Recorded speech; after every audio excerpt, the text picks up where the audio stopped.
நேற்று evening school விட்டு வந்தோன்னே பாப்பா இந்த ஷீட் எடுத்து என் கையில் கொடுத்தா, அம்மா உங்களுக்கு ஒரு சர்ப்ரைஸுங்கம்மா அப்படின்னு சொல்லிட்டு கொடுத்தா. என்னன்னு பார்த்தா, அவங்க ஸ்கூலில் கிட்ஸுக்கு ஸ்போர்ட்ஸ் டே வருது. அதுக்கு பேரண்ட்ஸ்க்கு ஒரு சில ஈவெண்ட்லாம் வச்சுருக்காங்க.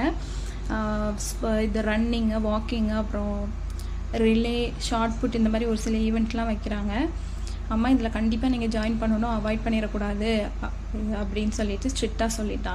சரி ஓகேடா அப்படின்னு சொல்லிட்டு நான் விட்டுட்டேன். காலையில் எழுந்திரிச்சதும் ஷீட்டு கொண்டு வந்து கொடுத்து சைன் பண்ணி கொடுங்க அப்படின்னு சொல்லிட்டு ஒரே பிடிவாதம். பார்த்துக்கலாம்டா, நெக்ஸ்ட் டைம் பார்த்துக்கலாம் அப்படின்னு சொல்லிட்டேன். பெரிய பாப்பா இருந்துக்கிட்டு, ஏங்கம்மா ஒரு நல்ல ஆப்பர்ச்சுனிட்டி, நீங்கள் கண்டிப்பாக நீங்கள் ஜாயின் பண்ணுங்கள், உங்களை மோட்டிவேட் பண்ணுறதுக்கு நான் வந்துடுவேம்மா அப்படின்னு சொல்லிட்டு சொன்னான். அப்போ நான் சொன்னேன், நீ நல்லா உருட்டு பாப்பா, அன்றைக்கி உனக்கு எக்ஸாம் இருக்குது, நீ எக்ஸாமில் எழுதிட்டு இருப்ப, எப்படி பாப்பா வருவேன் அப்படின்னு சொல்லிட்டு சொன்னேன். அம்மா நான் அந்த இடத்துல நிற்கிற மாதிரி நீங்கள் நினச்சிக்கோங்க, கண்டிப்பாக நீங்கள் வின்னர் ஆயிடுவீங்க அப்படின்னு சொன்னால், அவள் கொடுக்குற மோட்டிவேஷனே சைன் பண்ணி கொடுத்துட்டேங்க. பார்க்கலாம் என்ன ஆகுதுன்னு பார்க்கலாங்க.